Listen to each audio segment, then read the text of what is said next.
Lions Nation, what is going on? Welcome to the Lions Pulse. I'm Miko. So happy to have you guys here today. A beautiful, beautiful Wednesday. And again, we're here once again to talk more Detroit Lions. It's been the first week of OTA, so you know we got to talk about that. And as you probably saw in the thumbnail, you've seen in the title, we are also going to talk about the Lions offense. We're going to talk about Ben Johnson and just again what we should expect from this offense as they get ready and as they're preparing to get set for the 2023 NFL season. But before we dive into all of that, before I get to like giving my thoughts and my opinions on all of those different things, I need you guys to do one thing for me, and that's to hit that like button. And once you hit that like button, jump into the comment section. Let me know who's here with me because again, I love being able to engage with you guys, being able to get your feedback, being able to shout you guys out, and all of those things just help make this show a lot better.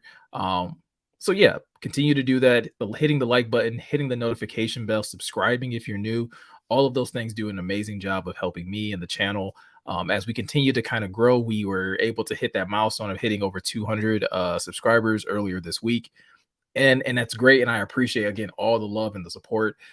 Uh, but there's a new goal now. Now the new goal is to hit 500, and I would love to be able to take you guys with me on that ride as we continue to try to grow this channel and become somebody in the community that people enjoy watching and hearing from and things of that nature. So again, this is nothing but fun for me. I definitely enjoy doing it. I enjoy being able to engage with everybody. So again, hit the like button if you haven't done that already. Jump into the comment section, jump into the chat box, let me know who's hanging out with me tonight. And yeah, let's have a really good time because like I said, I have a lot of different thoughts on all these different topics. Uh in fact, the Ben Johnson topic was something that I was hoping to cover not last week, but on Monday. But we went so long kind of just previewing OTAs that by the time I looked up, I was like, yo, if I talk about the Ben Johnson stuff and some of the other things that I had planned for the show, like we were going to be here for 2 hours. And I don't know about you guys, but like as much as I love talking Lions, I don't think anybody wants to sit and just listen to me, ramble on for 2 hours. I know my wife definitely wouldn't appreciate the fact of me just like, being in here cooped up for 2 hours, kind of just, talking to you guys. So definitely wanted to be able to take that subject and bring it into today's show because again, while that's something that we're going to dive into today, we're also going to dive into OTA observations and just the little bit that the Lions have given us about OTAs, kind of break down some of the things that I thought were interesting. Um, Obviously, like the media doesn't get access, I don't think, until probably like tomorrow. I think because tomorrow's the last OTA day, so we probably won't start getting like actual media coverage and insight from your favorite writers as far as what's happening during OTAs, probably until tomorrow.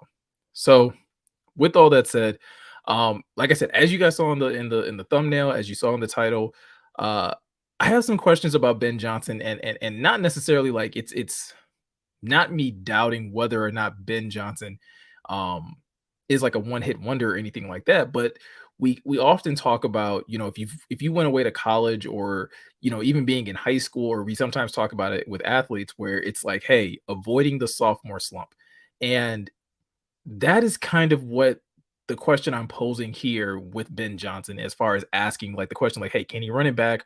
Or better yet, can Ben Johnson just avoid a sophomore slump? Um, he was able to be like a key cog in why this offense was so successful a year ago. And for a lot of Lions fans, and myself included, like retaining Ben Johnson was one of the biggest things that Dan Campbell could have done this offseason. Being able to bring back your offensive coordinator, continuing to keep him synced up with Jared Goff, and continue what they started, last season, and being able to just have an effective offense, having an offense that you felt very confident in terms of again being able to put up points, being able to sustain drives.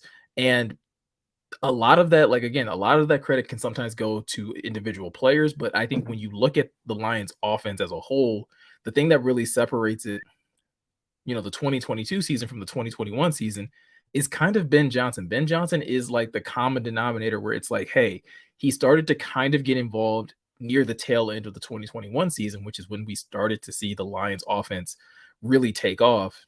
And then he's full on in the offensive coordinator role for 2022. and that offense is just explosive from day one. And we saw them do a lot of amazing things. I mean, again, if we just kind of run down the list of the good things that this offense did last year, third in total yards, fourth in yards per game, sixth in passing yards, and eighth in passing yards per game, fourth in touchdowns. I mean, this offense put up 54 touchdowns, fifth in total points, fifth in points per game, and then they were also even fourth in first down. So like it wasn't just explosive big plays, but they were also being efficient in getting down the field, picking up first downs when they needed to. And so for that reason, like again, the Lions were heralded as like, hey, they're probably one of the five best offenses in the NFL. Not just the NFC, not just, the top offense in the NFC North, but like in the entire NFL. And that's something that Ben Johnson deserves a lot of credit for. Now it just gets back to this question though of okay, but can he avoid a sophomore slump? Because one of the things that makes it easy to catch a lot of people off guard, in my opinion, is when the people don't have tape on you. Ben Johnson came into that role and was relatively unknown. Obviously, like I said, he helped uh, steer the offense in the right direction at the end of 2021, and they were able to do some really good things. But at the same time, now like those plays, those concepts, those tendencies have now been put on tape. There's an entire season worth of tape. And now Ben Johnson it's not as simple as just like, hey, rolling out and having the same offense be productive, but it's like, hey, how can you take this offense to the next level? How can you help them evolve? How can you help Jared Goff be better? How can you help an Amon-Ra St. Brown be more dynamic and be more impactful from the game on the game outside of just from the slot position? And the list goes on and on. Real quick, shout out to my guy Luke G saying listening and see you at 217 subscribers. Congrats. Appreciate that, Luke. I gotta give you a huge shout out. Luke has always been like a huge supporter of me and helping kind of just like helping people kind of find me and finding taking the chance to actually check out the channel. So shout out to you, Luke. Anybody else that's again watching, like I said, hit the like button, jump into the comment section. I'd love to know who's here and kind of get your thoughts on again what you think about the possibility of again the Lions or Ben Johnson possibly suffering from a sophomore slump. Jordy in the chat saying, not worried about a slump. Our run game should be improved with Big V, Monty, and Gibbs. That will open up the passing game. Teams will have tape, but Ben has shown he can counter and make in-game adjustments. And I think that's a fair point to make, right? If you're not worried because you're like, hey, there didn't seem to be an answer for this offense a season ago, right? Like the Lions started hot and they never really cooled down really. They had some bad games, right? You look at the Dallas game, you look at the New England game, like they did have their bad outings. They even had like a rough one against the Giants, kind of where like even though they were able to put up points, a lot of those points were generated by like defensive turnovers and giving them short fields to work with. But if you're sitting there, Jordy, and again, I don't disagree. If you're sitting there like, yo, I'm confident because Ben Johnson has the ability to adjust on the fly and he has some new pieces, I think that's great. The one thing that I will I don't want to say push back on, but caution is this idea that, well, because we got new pieces, that those new pieces will absolutely translate to the same level of success. I think we have to remember that, like, and again, if there is a concern for Ben Johnson possibly having a slump, it's that he has to replace the production of a Jamal Williams. While Jamal wasn't necessarily explosive all the time, he did still account for 1,000 yards rushing. He still has the record for the most rushing touchdowns for the Lions now with 17. Like, that's not just Jamal being amazing. Like, that also, yeah, like that's Ben Johnson understanding how to use Jamal Williams so that Jamal Williams can have that level of impact. That with that said, I'm not saying that he can't do the same with Monty. I'm not saying he can't do the same with Gibbs. But just to simply say, well, we now have Monty, so that's a one-to-one comparison. That doesn't necessarily mean the same things, right? Like Monty in himself is going to have to build chemistry with this offense, with his offensive line, with Jared Goff, with Ben Johnson, and understanding like, okay, this is the game plan and this is how you factor into it. The Lions put so much emphasis on doing your job, right? Understanding your assignment and doing your job. And this is by no means saying that these players can't do that, but Monty has to come in here and take on that mentality of whatever he's asked to do. If he's asked to run up the middle 15 times, like he has to be willing to do that and not deter from it because he thinks that he knows better. Jameer Gibbs, if he's told like, hey, you're going to be out here catching, 10 balls today, like, hey, like he has to be one to go out there and not have an attitude or get down on himself because it's like, man, I think I could be more impactful running the ball. Um, so again, I'm not saying that those players can't. I think those are great points. I think having Big V will be very interesting to see. I think that'll probably be the most noticeable impact on this offense is having again this starting five of offensive linemen that we were so confident in, and then not being able to see it, truly play out. And they still were able to put up big numbers. And you still, for the most part, you have a Big V that can come in, and he's not by any means like the anchor, but he's definitely impactful. Him playing next to Panay, like the rushing lanes are just going to be bigger because of how big of a force he is as a run blocker. Luke saying, I think Ben Johnson should be okay. His offense is simple and yet complex. Run the ball and expose the short to mid passing defense. And I think that's my so Luke, I understand what you're saying, but I think that's part of it where it kind of like could it be easier to figure out, right? Like again, it's a chess match. And like NFL games are a chess match throughout the season. And if there's something that you realize that the Lions like to do, are they going to start to kind of try to take it away? Because you now know, and it's I guess it's never was really a secret, but I mean, again, you do still have to go out and stop it, but the Lions want to run the ball so that they can open up the short to mid-range game and so that they can eventually take those like couple deep shots here and there after they get you thinking about the short to mid-range game. And like I said, the thing that becomes concerning is like, well, that's on tape now, right? Like how theoretically, like Ben Johnson likes to strategize, how he likes to structure his game plans. And so it becomes a thing of, okay, how do you necessarily stop it? And I think Ben Johnson is smart enough, like Jordy was saying earlier. I do think he's smart enough to be still be innovative and find new ways because there are new pieces, and those new pieces allow you to not be predictable. You having a Sam Laporta, you having a Jameer Gibbs, you bringing in a Marvin Jones Jr. who statistically is almost like a one-to-one comparison for DJ Chark as far as like what they were able to do last year. Both put up just over 500 yards receiving with 3 touchdowns. So Marvin can theoretically do a lot of the same things that you did with DJ Chark and allow that space for a guy like Amon-Ra St. Brown to keep working in the middle of the field. But again, you have a Sam Laporta. You took the chance of drafting a tight end in this high in the second round, who's kind of like this weapon who can be flexed out wide, who can operate across the middle as well. And you feel really good about his ability to, again, run after the catch type of ability. So it's not just Saint that can operate in that type of role, but now you have Saint, you have Laporta, and again, we'll talk about it a little bit later in the show, but again, hopefully a healthy Jameer Gibbs who can also do the same thing. Well, now, yeah, your offense does become a lot more difficult to nail down. But I think it's not necessarily like the play calls, it's more so tendencies that I'm worried about teams kind of scouting. And I think that's the thing that Ben Johnson really is going to have to think, multiple steps ahead of and continue to be innovative as they get ready to go into the 2023 season. Real quick, want to give a couple more shout outs because I've seen a couple more people jump into the chat. BD Buster saying, hey, bud, just got in. Appreciate you taking the time, BD. Hope you guys are having a great day. Today was nice. I actually, Monday I grilled. I kind of said that like somebody gave me a little bit of flack for it because I was like, all I did was grill hot dogs. Today I grilled again, but again, stepped my game up. We went and grilled some wings. So I smoked some wings today. Those turned out amazing. So shout out to my wife for actually taking the time to marinate those and everything, but they came out awesome. So shout out to you, BD Buster. Hatter's House 710 saying, yo, what up though? West Coast living, Lions Den chilling. What is good with you, man? Appreciate you coming by, enjoying the stream.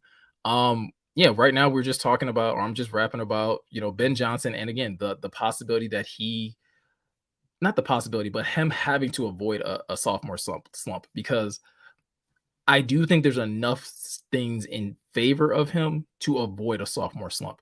It just becomes a matter of, again, staying innovative, staying ahead of the game, and taking the pieces you have and expanding their roles. We've kind of heard this about, like, for example, Amon-Ra St. Brown the last couple years.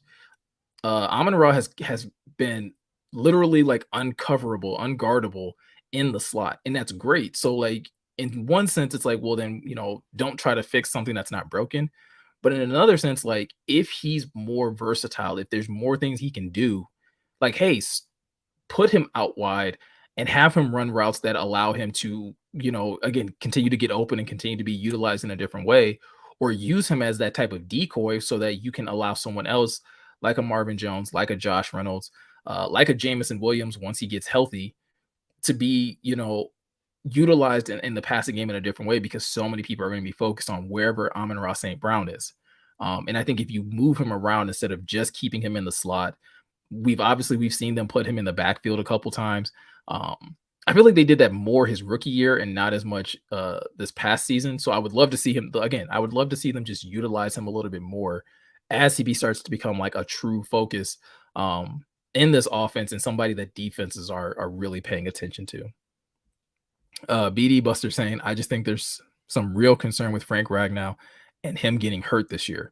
That is something too that's for those that probably don't know. Obviously, that news broke last week that Frank basically is dealing with a toe injury, the same toe injury that he's kind of dealt with all last year. It was the injury that I think he had like surgery on in the offseason.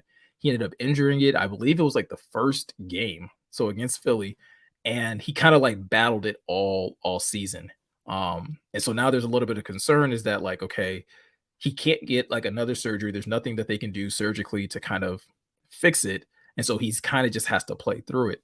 I didn't really dive too much into this last or on Monday. I keep wanting to say last week. I didn't dive into this on Monday only because my level of concern for it is relatively low. And the reason my like level of concern for it is so low is because he did deal with it all of last season. And so there is a method that they know that works that allows him to still be able to play on Sundays. And that is basically, you know, keep him like basically kind of keep him out of certain practices, right? Don't have him on the field practicing too much during the week. I think they like didn't have him practicing on like Mondays and Tuesdays. He would kind of roll out there a little bit on Wednesday, do like some walkthrough and stuff like that on like Thursday and Friday. So that way his toes not taking a beating all week long. And I think if they're able to do that, and obviously, you avoid any other type of like catastrophe type of situation happening, I think Frank will be fine. And I think obviously having Frank is going to be crucial to this offense and this offense being successful because obviously him and Jared have probably built up a good rapport.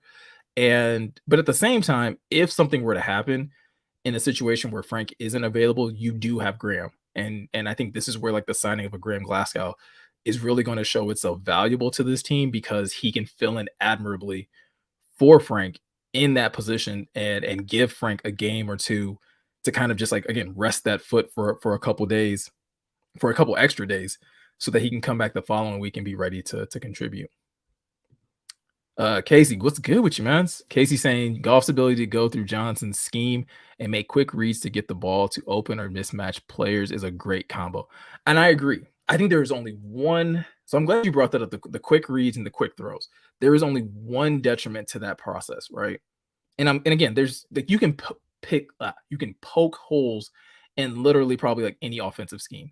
But one thing that I did see that came up a couple games, I want to say it was the New England game, and I want to say maybe it was also the Dallas game, is that when you're making those quick reads, again, defenses see this on tape and they can start to, again, cue on your tendencies on like, okay, how often and how quickly is he trying to get the ball out?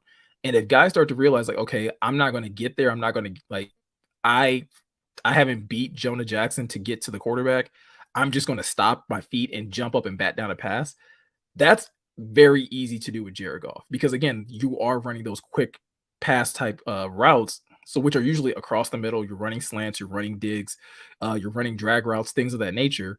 Well, those aren't high arcing throws, right? So it makes it so much easier for the defense to again cue in on reading the quarterback's eyes and then being able to again make a play on the ball at the line of scrimmage. Now, again, I say that like it's easy, and that's why I say like you still have to do it. Just because it's on tape doesn't mean that every player is going to go out there and execute it, but this is why I say like, hey, you have to diversify, because if we can all sit here after one season of watching Ben Johnson play and say like, hey, this is his style, this is what he likes to do, you realize that like it's just as easy for NFL teams, for defensive coordinators who have this tape and that are going to be circling and cueing things like, hey, this is how frequently they do this, or this is how this is the tendency for them in these situations.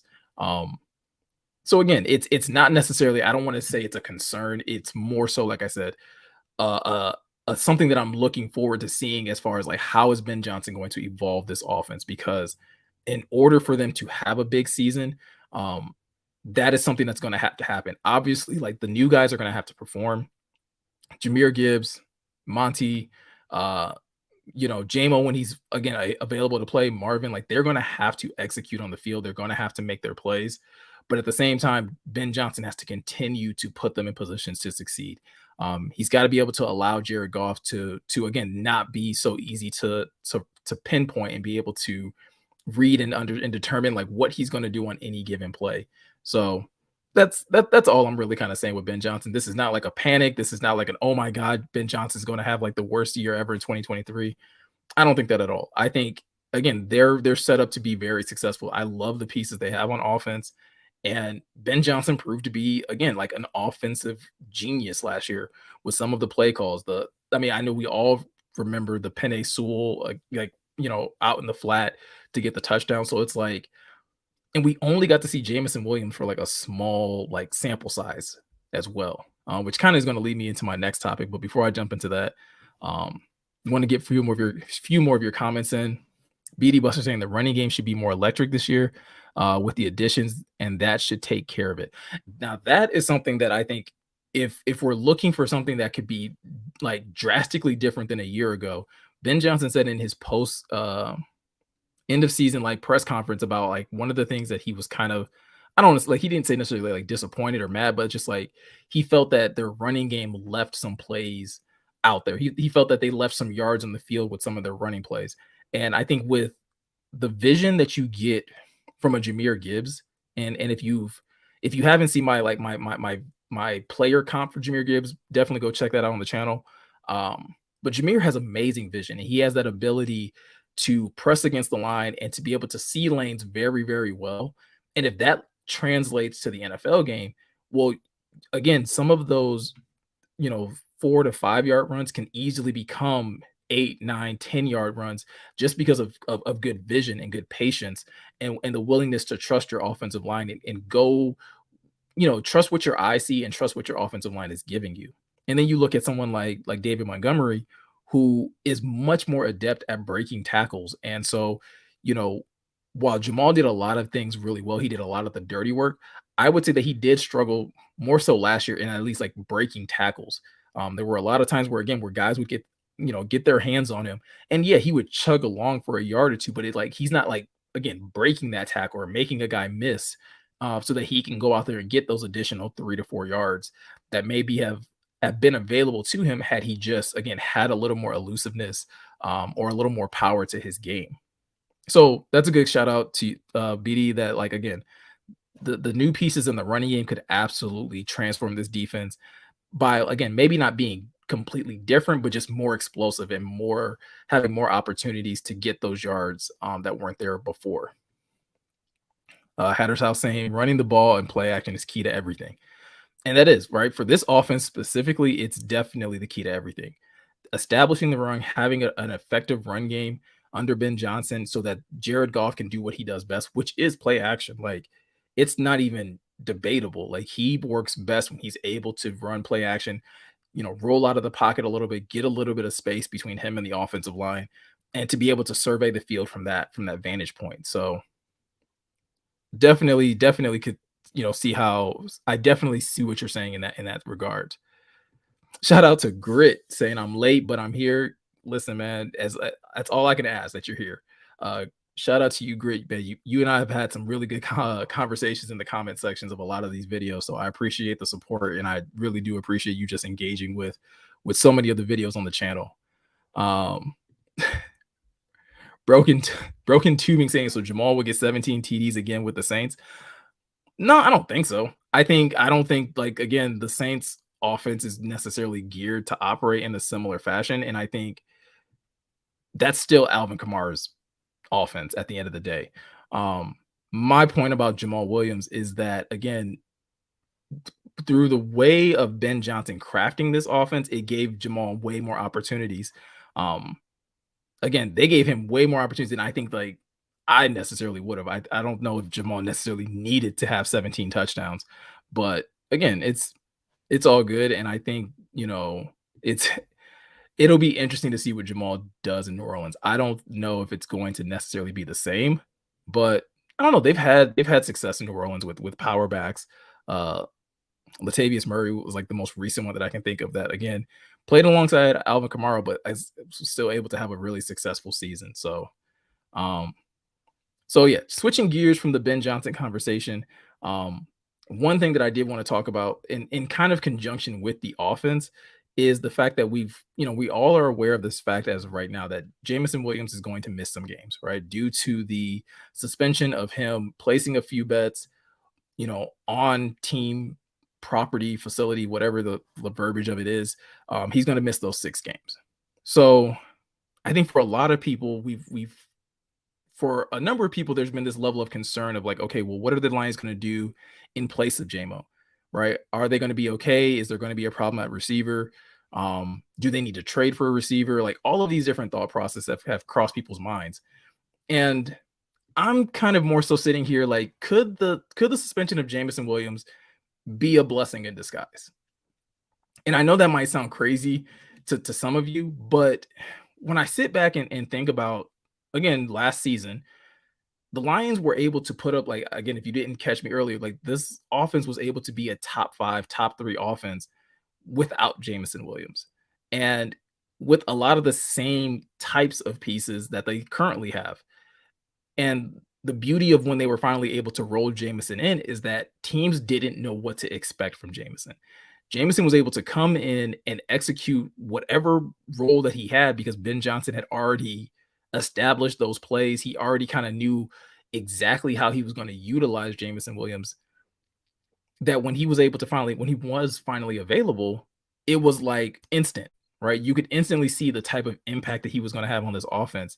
And so when I think about the fact of like, okay, Jameson's going to be suspended, because are there any positives out of this? And one of the positives I thought about is that by the Lions not having Jameson, this offense becomes a little more mysterious. You become a little like, again, not quite sure of what they're able to do because they're missing one of their key weapons and one of their most explosive weapons. So again, even if you play the Lions early in the season, if you're like a division rival like the Packers or the Bears, we don't play the Vikings we don't play the Vikings twice until late in the season. Jeez, finally got that together. We don't play the Vikings until later in the season twice. But the Bears and Green Bay, we play relatively early in the season. And again, if we're talking about what you put on tape, well, Jameson's plays and what Jameson is going to do for this offense will not be on tape. So there's still going to be that level of mystery of like, okay, what are they actually going to do with him once he's finally available? So that's something that I think like could actually be a benefit to this offense.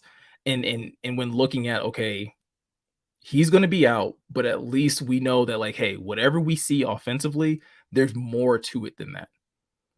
In addition to that, Jameson not being available allows Jared Goff and the rest of these offensive players to build chemistry together. Like we talked about in the last segment, like they have David Montgomery, they have Marvin Jones, they have Sam Laporta, they have Jahmyr Gibbs, and so there's all these new pieces that Jared Goff has to get familiar with, in addition to Jameson Williams. So like if Jared's trying to do all of that with all of these pieces during the season, obviously they're in OTAs, obviously they're already starting that process, but things start to feel differently once the season starts. Things are going to look and feel differently once they get in the games. So Jameson not being available gives Goff one less person that he has to focus on in the heat of battle during the season, and he can work more towards again getting a guy like Sam Laporta comfortable in the NFL game and understanding like, hey, this is what I need you to do. This is where I need you to be. It allows him to build that trust with a guy like Marvin Jones, who was a great deep threat. But again, we've seen Goff at times like be hesitant to trust some of his deep threats because he's just not sure like are they going to go up and get it? Are they going to run the route short or anything like that? We saw that happen a couple times with DJ Chark early in the season.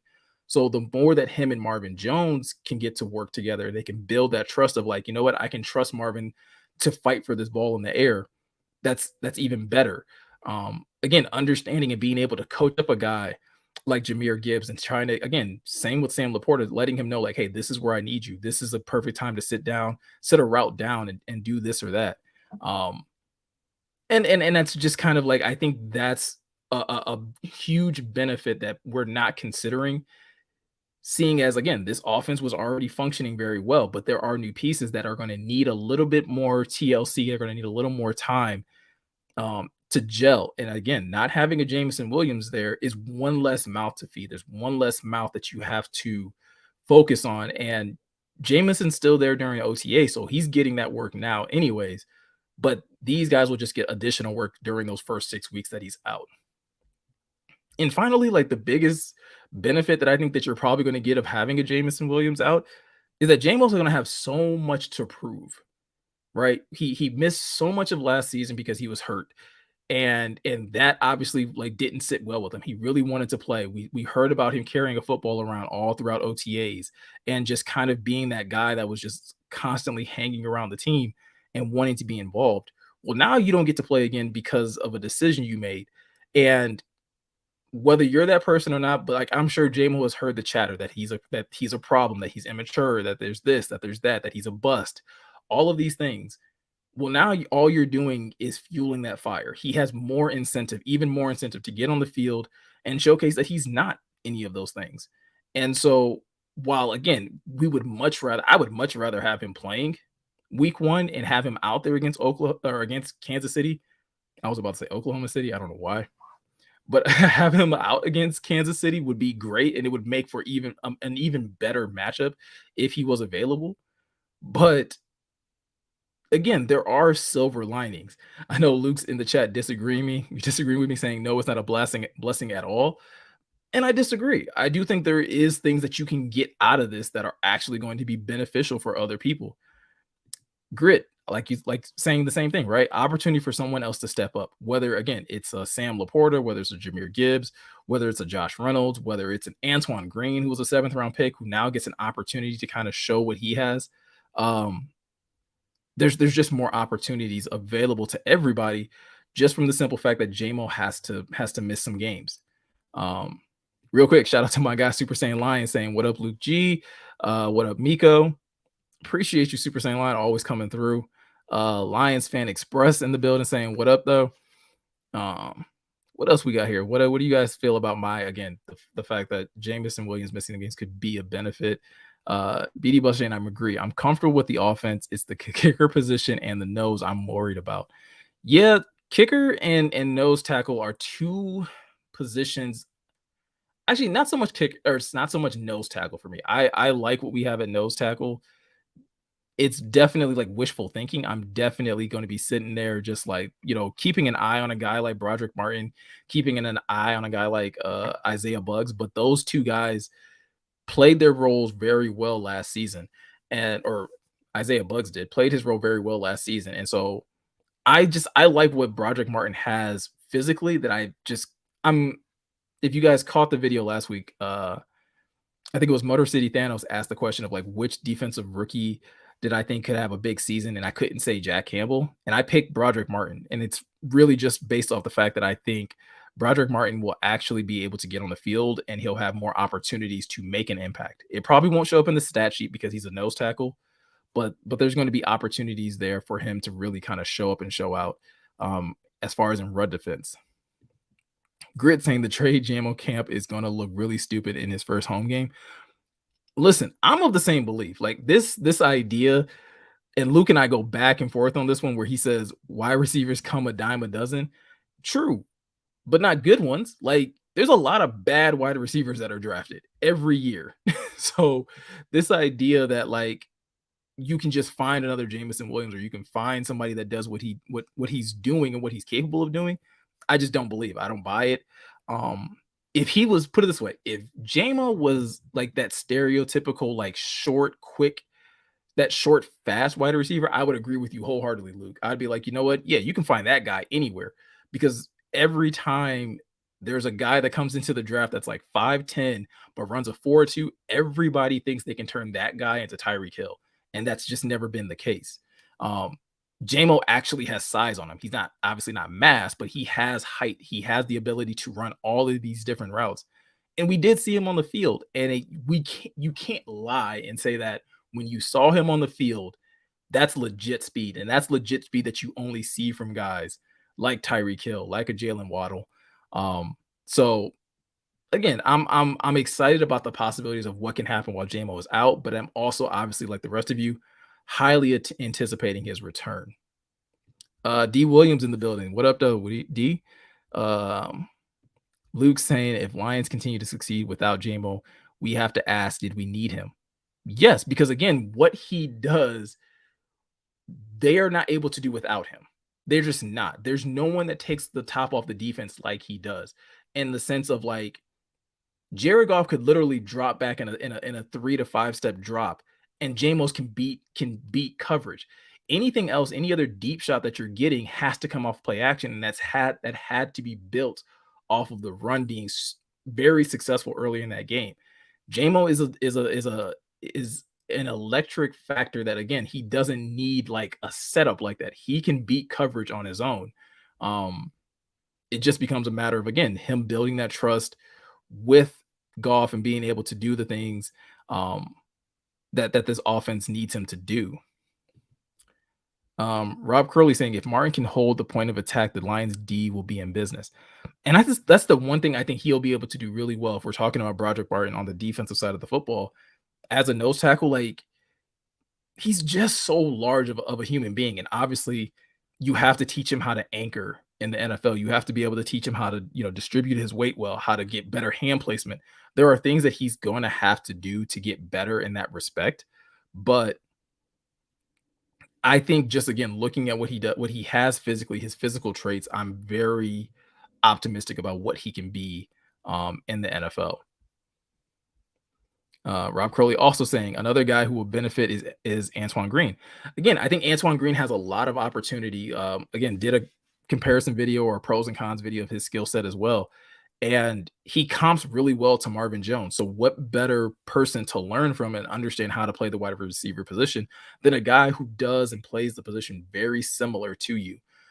So, again, I said it last stream. I really hope that Marvin Jones and Antoine Green are like literally tied at the hip, and I hope that they're literally bouncing ideas off each other. I hope Marvin's mentoring him. So yeah, Luke, I'm not gonna let you do this to JMO. You're not gonna put him in a box and say JMO on Madden is a cheat code, but in real life, I don't know. You don't have to guess. We saw it. Like we saw it on three of JMO's like three plays that JMO got involved in. Two of them went for touchdowns. Like, and it's literally just because he just beat the defense deep. Right. And it would have been two touchdowns had there not been that holding penalty. And even on the end around, like it's that speed we haven't seen in Detroit since Javid Best. And I still think like JMO would probably make Javid Best look slow. Like just being completely honest right now. Um, but again, I'm not trying to get too far ahead of myself. Casey trying to reel me in saying JMO has done jack until he turns in a Randy Moss type performance and dominates games, calling him a bust. LOL. I'm hoping you're joking because that just can't be the standard. That can't be the standard for JMO. And hopefully what will be his first full season, or not full season, but full season at least healthy, the games that he'll play in. At least he'll be able to hopefully be able to stay healthy. Shout out to DJ saying, what up, y'all? Appreciate you stopping by, DJ. Shout out to Dre Barnes saying, sub fam, new subscriber here. Appreciate the sub. Yeah, hope you enjoy yourself. Like I said, I tend to stream every Monday and Wednesday. So this is kind of what the streams look like. Everybody kind of jumps in the chat. So feel free to, again, anything that I'm saying, anything that you agree with, that you disagree with, throw it in the chat. I'll throw it up here on the screen and we can definitely talk about it. So yeah, that's like I said, I was just talking about again why I think JMO's suspension could be kind of like a blessing in disguise. And I think there's silver linings that you can find there. I'm not saying it's all good, but again, I'd rather focus on what could be than to just sit here and throw a fit because again, he's not going to be there week 1, and so I got to have a throw a pity party. Not doing that. Um, Lions Fan Express calling out my guy Luke saying, "Hot take, Luke. I think JMO isn't on the team after 3 years. I hope I'm wrong." Oh, so you actually agree with Luke that like again, wide receivers come a dime a dozen. I think if JMO's not on the team after 3 years, it's not because he hasn't like proven himself. I think it's more so because like he just doesn't want to be here, right? That he wants to go to a larger market. Um, and I think that'll be the thing that'll probably be the reason that he eventually decides to bounce is just again going out and getting a bigger paycheck from somewhere else. Or in the event that like again, like the Lions just aren't succeeding. Um Jamo wouldn't surprise me if Jamo would be one of those kind of guys to go find a better team if this team isn't succeeding in the way that we all hope they will be in this season and future years to come. Um Rob Corley saying the thing JMO does is force DBs to make quick decisions or get burned. Yeah, like if you see JMO lined up out wide, you better like guess right. That's all I can say is guess right. And Ben Johnson has already said like they have more things in store for him other than just deep routes. So the fact that like again, if he starts catching screens, if he starts catching slants, like if you go back to his college tape, he caught some slants and took those to the house. He's just it's instant offense with JMO. I don't know how else to say it. Um, Shout out to my guy Big T in the building saying, "What up, Doe, Miko and Luke G and Pride Nation? What's good with you, Big T? Always happy to see you in the chat, my guy." Um, but yeah, that's what I've had. So that's what I've had on my mind so far about Ben Johnson, about again, just JMO and the possibility of him being out for an extended amount of time. But the next thing I want to talk about, because this has been a big week for the Lions, um, OTAs have started. And I said it at the top of the show for those who didn't hear. Obviously, we've only had, I think, one practice. Maybe they practiced again today as well. I think they did. But media coverage hasn't started yet. I don't think they'll get access until tomorrow. So that's when we'll probably get way more in-depth analysis from your favorite beat writer, whether it be Detroit Free Press, Detroit News. I'm always a big Pride of Detroit guy, so like I always tend to gravitate towards their content. But like it's going to be probably tomorrow when we'll probably get like some real in-depth analysis. But so far, what we've gotten from the Lions is at least some sneak peeks of again of what some things that have been kind of going on at OTAs. And so I wanted to highlight a couple things that kind of stood out to me, and whether they be good, bad, kind of just surprised me. And in that vein, the first thing that kind of surprised me about OTAs was the fact that Tracy Walker is actually practicing. We all know Tracy tore his ACL, or not his ACL, his Achilles, I believe against Minnesota. And I was fully in the belief that like we probably wouldn't see Tracy until training camp, at least like on the field doing drills and being so heavily impacted, being so heavily impactful in the defense this early. But again, the Lions dropped a couple photos and a couple videos, and there he was, helmet in hand, Tracy Walker walking onto the field. And first of all, I'm extremely happy for Tracy. Um, Tracy Walker is one of my favorite players. He first of all, he plays my favorite position, right? Safety. But I feel like Tracy had like the contract that he got, he earned it. And I probably like some of you was really devastated the fact that again that he suffered that injury when I thought he was really starting to find his groove, and they were starting to utilize him in so many different aspects that I was like, to see him go down and not to be able to be a part of that defense, especially the defense down the stretch that was really starting to come together, was really unfortunate. But to see him out there, helmet in hand, stopping at the logo, sending a prayer up, like again, just was like a great fan, a great feeling as a fan to see Tracy out there and to do those things. Shout out to my guy, Det Fan Man. The answer to the video title, yes. Yes, BJ can run it back. And he says, "Hey, peoples. Listen, man, we talked about it earlier. And I it's not a question as if he can't do it. It's more so a question of again, can he continue to stay innovative? And I think he can. But I think that's almost like more key than anything, is that like he has to be next level. Like we saw him be genius this past season. Like he's got to take it up another level. So yeah, that was my first observation from OTAs. Again, the fact that Tracy was out there. Obviously, like I said, we didn't get a ton of footage, so we don't know like how involved he was in like 7-on-7s and 11-on-11s. I would have loved to have seen that because I just would have been interested to see like where is he lining up, what that starting lineup was looking like. Is he still playing deep safety? Is Kirby still starting?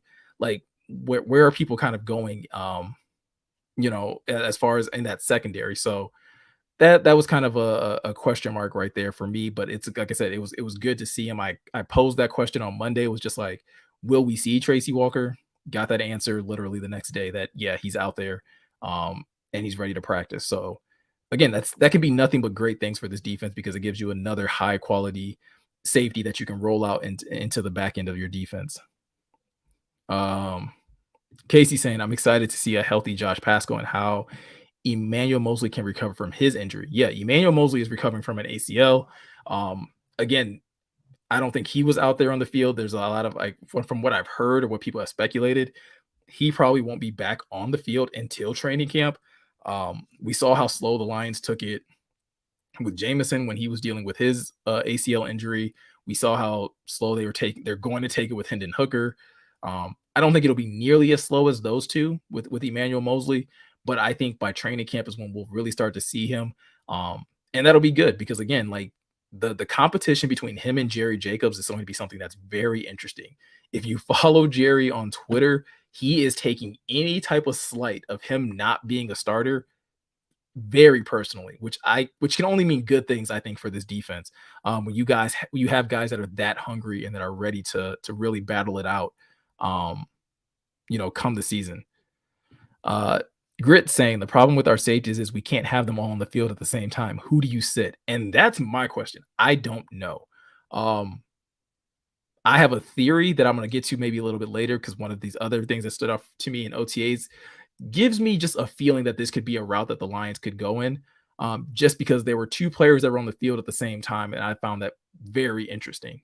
Um, DJ saying if Tracy's not slow to return to form, he's going to have a good year, and I think so. I think Tracy was having a great year, especially like in defending the run. The fact that they were able to like literally bring him into the box, blitz him on a couple occasions, like that to me is an element to your defense that like this again that the Lions probably haven't had since Glover Quinn, really, where you had a safety that could play deep, but also could come close to the line and make plays in the run game as well. So the fact that Tracy was able to again show that versatility and not just be a deep cover safety was something that was really like again positive in my eyes. And then Debt Fan Man saying, I'm cautiously optimistic to see how this Levi situation resolves itself. I still think Christian Coral Cleveland Covington is here as his stand-in replacement.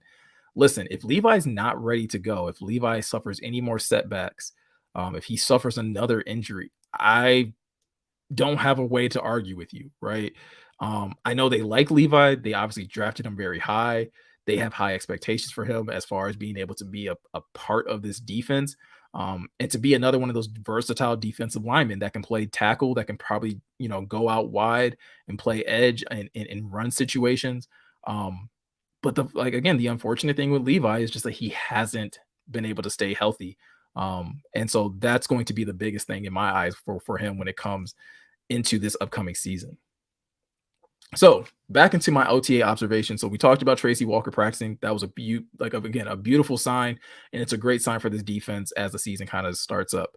The next thing that was a little like I don't want to say it was a little surprising, but like it made me happy. I was happy to see this, and it was the fact that Jameson Williams was actually in attendance. Again, we talked about it a little while ago with Jameson's suspension. The biggest thing for JMO is if he's going to be suspended and if he's not going to be able to play, this is important for him. While it's voluntary, like these OTAs are voluntary. He doesn't have to be here, but he kind of does need to be here because he's not going to get to play. And so if he expects to build any amount of chemistry with Jared Goff, with this offense, and have an understanding of where he's supposed to be and executing and get his timing down and all of those things, he has to be in attendance. And the fact that he was that again, there's been a lot of people that have questioned his maturity and things like that. Well, he's at least showing that when it's time to work, when it's time for business, he's here. You may not like what he does in his free time. it's called free time for a reason, right? Like I'm not going to pretend to understand what a 21-year-old, 22-year-old kid wants to do at 2 o'clock in the morning. When I was that age, I was probably up doing dumb stuff at that time of day, anyways. But I'm older now, and so like I just don't relate. But the fact that he's showing up at OTAs, that he's ready to work, that he's putting in work, again, is just great. And I mean, this clip that the Lions kind of uploaded and showcased, like again, this is the type of stuff that gets you excited for a Jameson Williams, knowing that like this is what is in the tank. Like he's not even going full speed, and it's just like looks explosive, looks quick. And that's the type of stuff that, like, again, you just want to kind of see him just getting involved in the offense, um, and being a good teammate and being there and working alongside his guys is something that's huge for this team going forward. So again, it's not. I don't want to make a mountain out of a molehill. I don't want to make this seem like this is the greatest thing ever, but it was a question mark because again, these workouts are voluntary, and Jameson could have decided like, nah, I'm gonna go work somewhere else. I'm gonna go work on my game and not be out of the public eye and whatnot. But again, he was there first day of OTAs and he's putting in the work, which is just again great to see as a fan, considering everything that he's kind of had to like deal with and all the stuff he's kind of had to fight through. Again, publicly.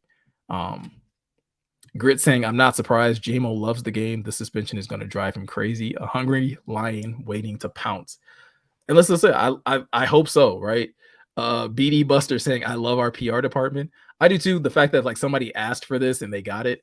I wish they would do for the same for me because I asked for a Brian Branch highlight. So I don't know. Maybe if I keep asking, I'll get one. But it's dope that again Lions PR is so good at again at engaging with the fans on Twitter and making those types of things happen, and getting great moments like that on tape. Um, so yeah, that was another key observation for me, from OTAs. This one we didn't necessarily see, but was I think it was talked about during. So the Lions had a like an OTA kind of like sit down with CJ, GJ, and Monty, and they were playing video games. They were playing 2K, and they're just kind of like having a conversation about OTAs, getting to know each other, and like it's like a subtle inside look at OTAs through the players' eyes and through their type of dialogue. I'm sure they probably had notes or things that they had to talk about, but the thing that was most interesting to come out of that conversation was Chauncey kind of mentioning the fact that him and Marvin Jones are kind of taking these leadership roles of their respective groups and allowing like them being the catalyst that drives the competition between these type of groups. And this is big to me for two reasons. One, for Chauncey, because this has been like his like go-to line since he's got here, right? Since his first press conference, it was about being a leader of this group and taking that next step for him as a player. Um, he's been an impactful player. He's made plays. He's gotten the recognition and things of that nature. But he wanted to take that next step in his game by being an actual leader. And so, again, this is OTAs, and these are voluntary. But like for Chauncey to come in and still have that mentality, and for him to kind of say like, who I am in the game is who you're going to get in practice. So him bringing that juice, him bringing that type of mentality, we kind of saw it last year with Jamal Williams, where it was like you need that type of fire starter. You need that type of guy that's going to get everybody juiced up and understanding that every moment on the field matters, whether it's in OTAs, training camp, preseason, or regular season. Like these moments matter and not to waste them. And the fact that Marvin being the veteran wide receiver and being the former Lion and understanding what this team used to be is being the driving force for that. And again, veteran, somebody who's proven himself in the league, has accomplished a number of great things in the league, and is now looking for again that Super Bowl just like we are as fans. For those two guys to be the driving force, it can be nothing but good things. Again, I think there subtly might have been some concern of like where are you going to get that emotional jolt from without having a Jamal Williams, where you get that emotional jolt from if Deuce is no longer here to go back and forth with AG. Well, first day of OTAs, we're getting it, right? And you're getting it in two veteran guys who are hard nosed, who understand the importance of competition and understand how that can get you better.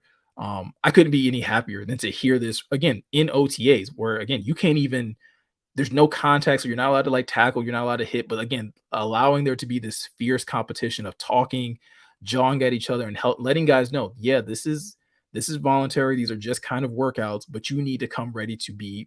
You need to come ready to play. You need to come ready to compete at every opportunity that you possibly can.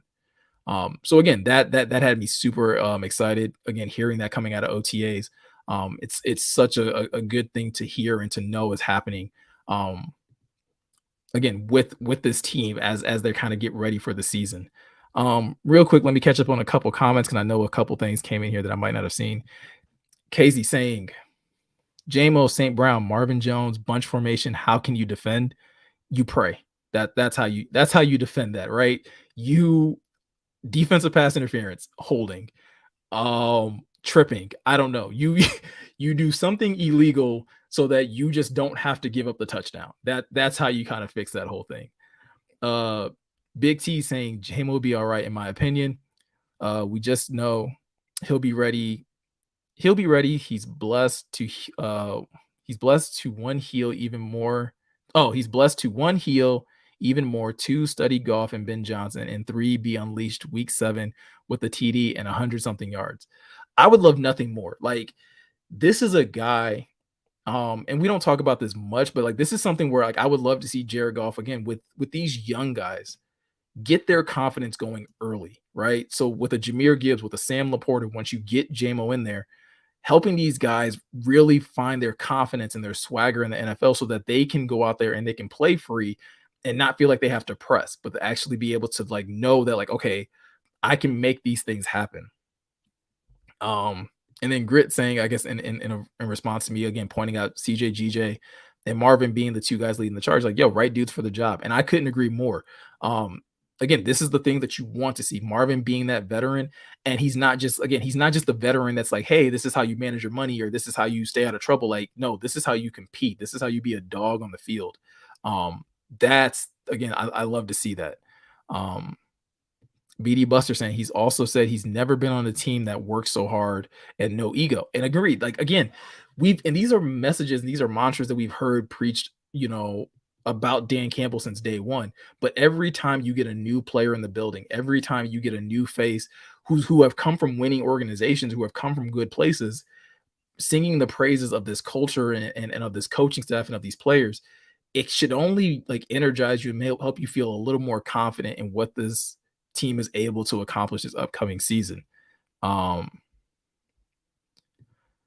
And then Big T saying, I think emotional jump is CJ, GJ, and Monty. Yeah, Monty has a chip on his shoulder. Like, if you guys like listen to like the way that he talks about Chicago, I can't wait for that game because he sounds like he's going to take that game super personal. Like that's going to be a fun one to watch if he's able to pop off like I think he is.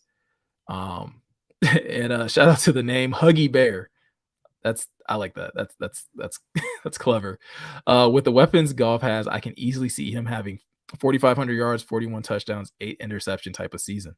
Again, with the weapons, the same type of OC, and just again some tweaks to the system and keeping it more innovative.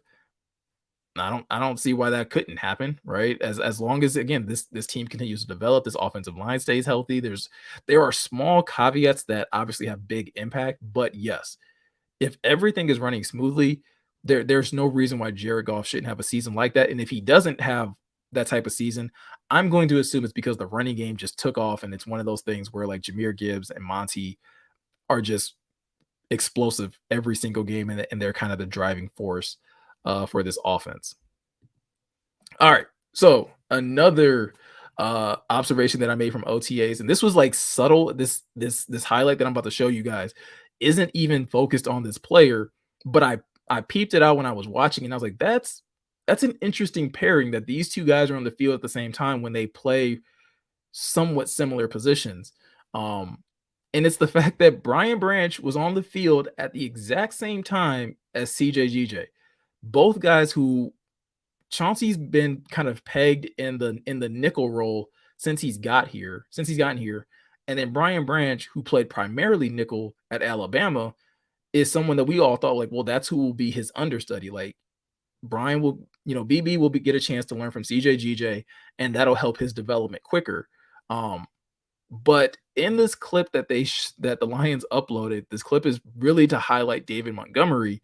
But if you take a look, you can kind of quickly see 32 is Brian Branch dropping in coverage, and there's Chauncey Gardner Johnson making the first kind of like, step towards, obviously like they're not actually tackling, but stopping David Montgomery. And I was like, wait, if both of these guys are on the field, who's playing nickel and who's playing safety?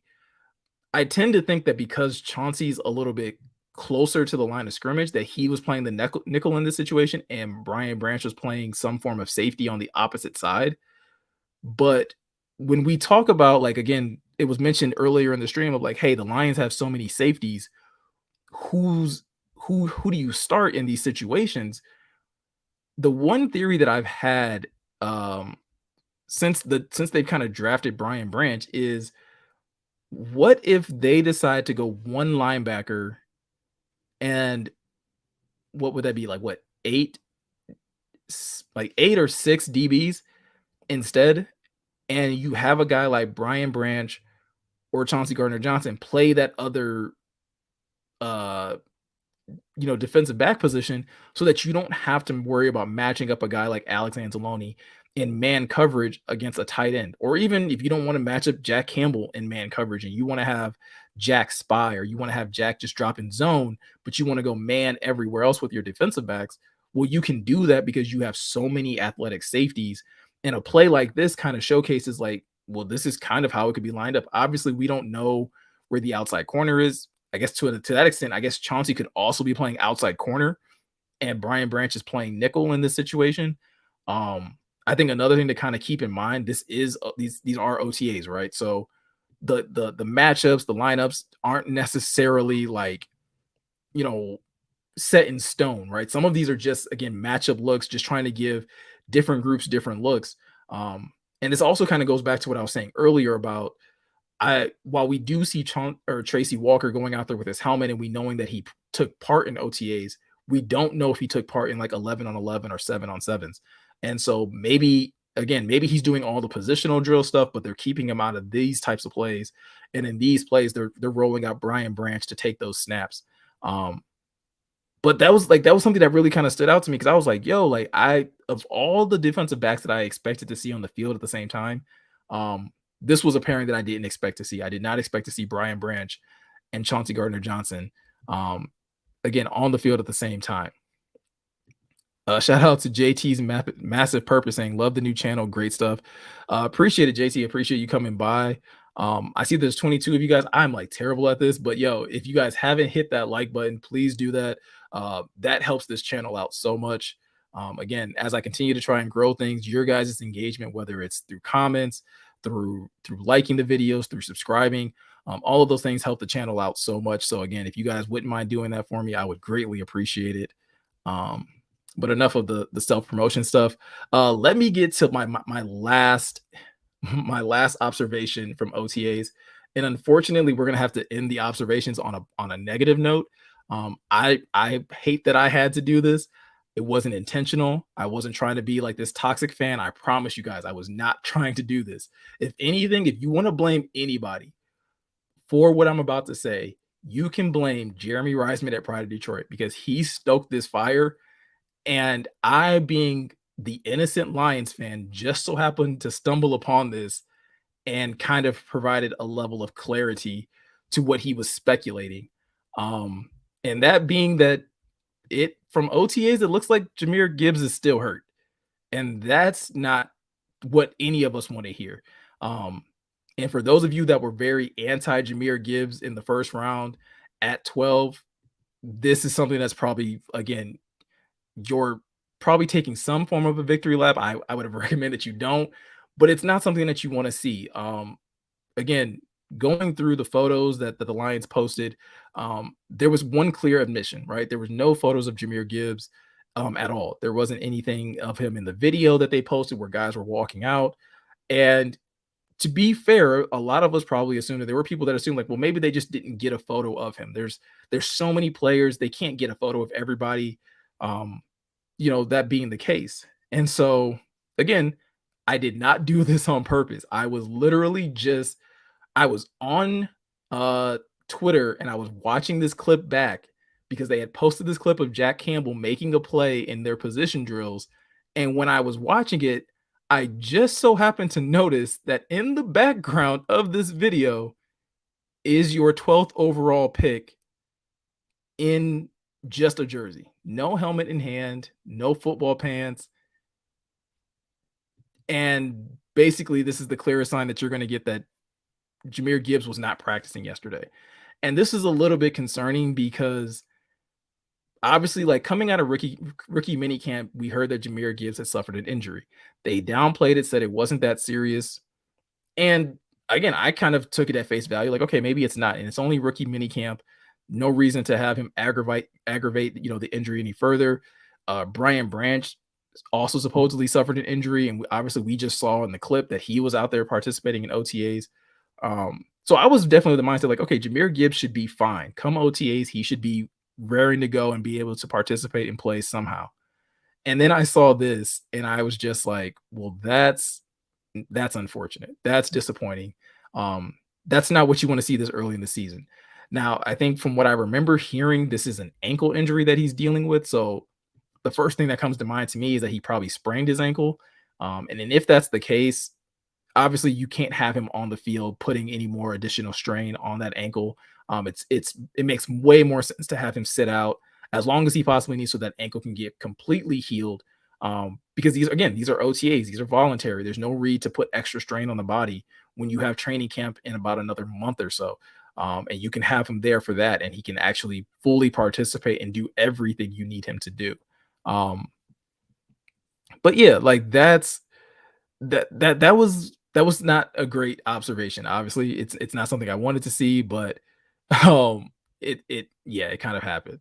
Super Saiyan Lion saying that guy looks fat in the background. Hey man, it's a blurry picture. All right. You know what they say, the camera adds 10, 20, 15 pounds. I don't know, whatever it is. It adds weight. And then he says, are you sure that's Gibbs? Yeah, Gibbs is 26, and that jersey number is 26. I don't know if I can like zoom in on this. Yeah, I don't think I can. But if you go to my Twitter, you can find this picture, or you can find this tweet that I had under Jeremy Reisman's post, and you can zoom in and like, yeah, that's absolutely him. So again, it's unfortunate. I don't want to make a bigger deal out of it than it really is. Like I said, you would love to see him on the field. You would love to see him taking part and being able to, again, do something that's similar to what Jack Campbell's doing here, or doing what Jamo's doing, which is building that chemistry early with the offense, becoming more familiar with the team and understanding what they want you to do and taking those physical reps. But he's still there. He's present. So he's at least able to take the mental reps as well. Huggy Bear saying early, Jared Goff finished the season with 324 straight passes without an interception, fifth all-time NFL history.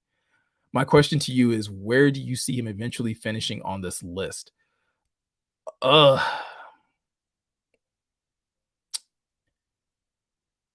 Fifth? Because I think, like, that's, first of all, that streak is so impressive, right? The fact that Jared Goff went that many games without throwing an interception is impressive. I'd have to look at the list to see like where is fourth, like, right? Like, is fourth 355? Like, how many more passes does he need to get fourth? I do know this: the Lions are going to continue to put him in situations where he doesn't have to force throws. And if you're putting him in situations where he doesn't have to force throws and he doesn't have to make those difficult types of decisions where it could be intercepted, I think, again, that streak can continue to go on even further. But again, it's all about keeping your offense unpredictable and continuing to allow Jared to do what he does best and not force him into too many uncomfortable situations. If he starts getting forced into uncomfortable situations, unfortunately, that's when bad Jared Goff shows up, and that's when Jared starts to force throws and he makes poor decisions with the football. But as long as you can keep him clean, as long as you can keep him, again, in a good rhythm, which is, again, the number one thing that most quarterbacks in the NFL want, you don't have to really worry about it. DJ saying, Miko, Laporta or Campbell, who do you think has the biggest impact this year? Jack Campbell. If I had to pick who I think is gonna have the most impact for this team, I I don't know if I've said it on the channel. You guys can correct me if I'm wrong if I've said this before. I think Jack has a very good chance of, like, being in the running for defensive rookie of the year. I just think with the way that I think the Lions are gonna try to use him, I think you're not just gonna see him drop in coverage. Kelvin Shepherd has already kinda come out and said, like, "Hey, we wanna blitz him," right? They didn't do a lot of that at Iowa. We wanna get him going more sideline to sideline. There were things that on tape to them, they didn't feel like Iowa was really exploiting in his skill set. So, I think I also expect Jack to start day 1, and if he's not starting day 1, there's a glitch in the matrix and there's something wrong. But I expect Jack to be starting day 1, which is gonna give him so many opportunities to make plays. And so, now the caveat to all of this is that this defensive line is gonna have to play well. If this defensive line plays well and keeps Jack clean, I think he can make some really good plays, and I think he can put himself in the running to be defensive rookie of the year. Obviously, he's gonna have to get the turnovers, which again, he showcased in college, he showcased in that clip. He has great hands, right? Um, so again, as long as they kind of continue to develop him well and put him in opportunities to succeed, don't ask him to do things that he can't do and continue to utilize him in the things he does well. I think Jack has an amazing opportunity to be the best rookie that we honestly draft this year, like even above Jameer. I think Jameer is going to be more explosive, but I think as far as consistency week to week, I think Jack Campbell is going to be that guy. Um, Dead Fan Man saying the interceptions read now also don't jinx him. Um, yeah, I'm trying not to jinx him. I'm hoping that Jared Goff has a big year because I think we need Jared to have a good year in order for this team to make it to the Super Bowl. It's really that simple to me.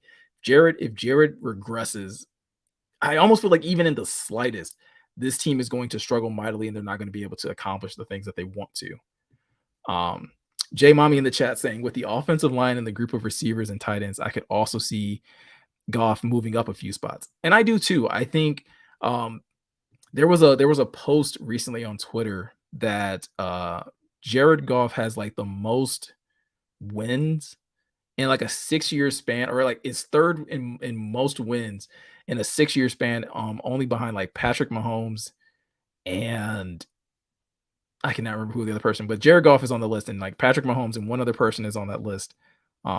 Maybe Russell Wilson. I don't know. Um, and I saw that, and somebody had retweeted it, and they were like, this is a conversation that most people don't want to have.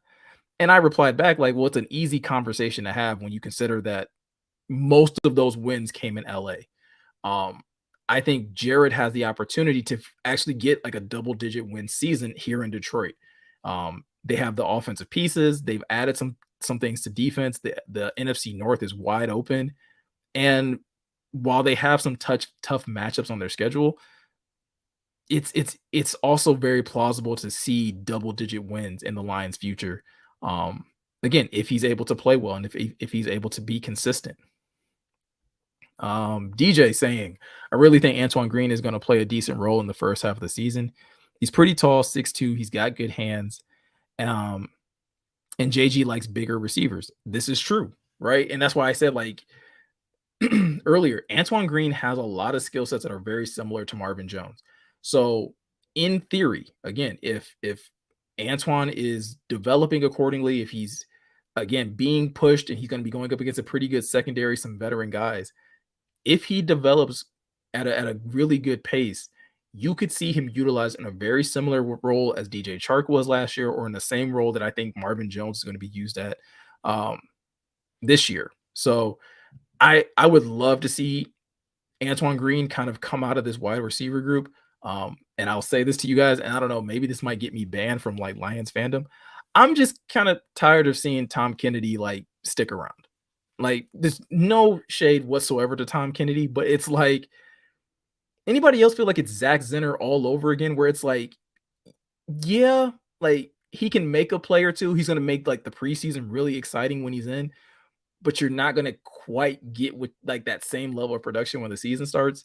I would love to see a guy like Antoine Green again get an opportunity, a guy that was drafted, a guy that has great size, like DJ saying. and see what he's able to accomplish at the next level. A couple more comments, and then I'm gonna get up out of here, guys, because it's been a pretty good stream, and you guys have been awesome. But like always, I never want to hold you guys captive for too long. Um, Rob Crowley saying AG will be aggressive with Jack so long as he can keep up mentally. And I agree, right? Jack's biggest thing, and is kind of the same thing with a lot of these rookies, is they have to be able to pick up the game mentally. They have to be able to quickly adjust to NFL speed, to NFL adjustments, to be able to, again, be able to flip that switch quickly. Um, and if Jack can do that, which is going to be his number one job, if he wants to wear the green dot, if he wants to be the starting Mike, he's got to do that. He's got to do that really well. Um, let's see. Huggy Bear saying 324 streak is a stat that most don't know about with golf. And no, like I honestly, like I didn't know, right? Until they started kind of saying it last year when like they were going on that win streak. And one of the reasons was, again, they weren't turning over the ball. So no, complete agreement. Um, And then, oh, shout out to Max Tech. Didn't even know you were in the chat. Didn't come by. Didn't say what up. You just gonna throw a comment in. But no, it's all good, man. Hoping someone better pushes him out, upgrade the talent in regards to Tom Kennedy. And that's all I'm saying. Like, I'm not saying Tom Kennedy's a bad guy. I'm not saying that he's a bad player. But I think, like, at this point in time, he's been on the practice squad this many years. We know what he is. We know where he's going to be. He's going to have a great preseason. He's going to do some things in training camp. And he's going to have all of us thinking that, like, well, he could maybe make the team as like the fifth or sixth wide receiver. And then it's just not going to happen. Again, Rob Curley saying kind of the same thing. Yeah, Kennedy probably run his race in the NFL. And then Det Fan Man saying, but no one does not simply remove Thomas Kennedy. I believe in a lighter weight Zylstra, though, with a chance to finally slay this Kennedy beast. Yeah, that's something that's been like low key. And I kind of can't wait to like, I hope Shane Zylstra gets some media attention because I would love to know if that's the plan. And I would love to be able to, again, once we start getting more footage of training camp, is trying to understand if that's what they plan on doing with him. I mentioned it last week. They also picked up this UDFA out of Virginia that is like, again, freakish in size, who like plays tight end, wide receiver, quarterback, like did a lot of different things at Virginia. That's a guy that really intrigues me as well, as far as somebody that again could be more competition at the wide receiver position. All right, last two comments and I'm gonna get up out of here. DJ saying, I think we won't fully know with Jack until camp when the pads come on. I think we will see how good he is then. And that's the biggest thing, right? Like OTAs and training camp and mini camp and all that stuff is great for him to be able to learn the scheme, understand where he's supposed to be, hopefully get a good feel of how to read NFL offenses. But the next step for him is going to be training camp when he puts the pads on. And can he hand up to the physicality of the NFL? How well does he take on blocks? How well does he shed blocks? And again, you're going up against one of the better offensive lines. So it's not like you're going up against slouches. So in one sense, even if Jack is getting manhandled, you would rather him get manhandled by your team and learn how to, like, again, get off these blocks so that when he gets, into week one against the Chiefs, he's able to shed those blocks and become way more disruptive. And then finally, Huggy Bear saying, if the Lions can get any kind of positive production from Levi and Josh Pascal, the Lions defense will be a lot better. And that's, again, I think a lot of us Lions fans share that same hope, right? That Levi comes back and is at least able to contribute in some capacity. I have very high hopes of Josh Pascal. I really liked him last year.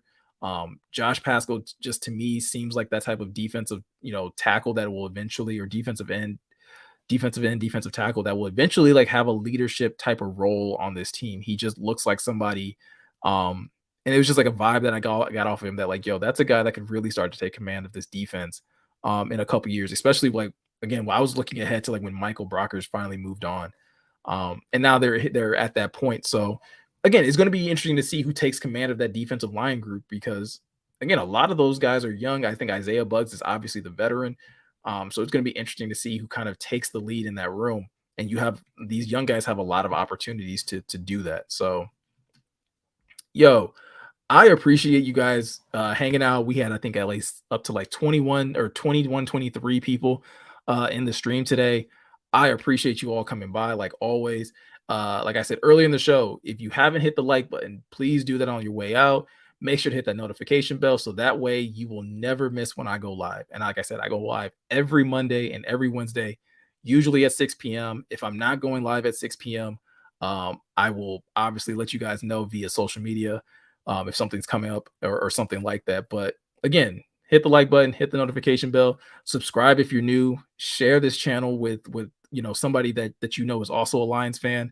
Um, and again, continue to just kind of stick around as I kind of work my way through this YouTube thing and hopefully continue to build something that we all can enjoy as fans. So appreciate you guys. Have an amazing night, and I will catch you guys on Monday. Later.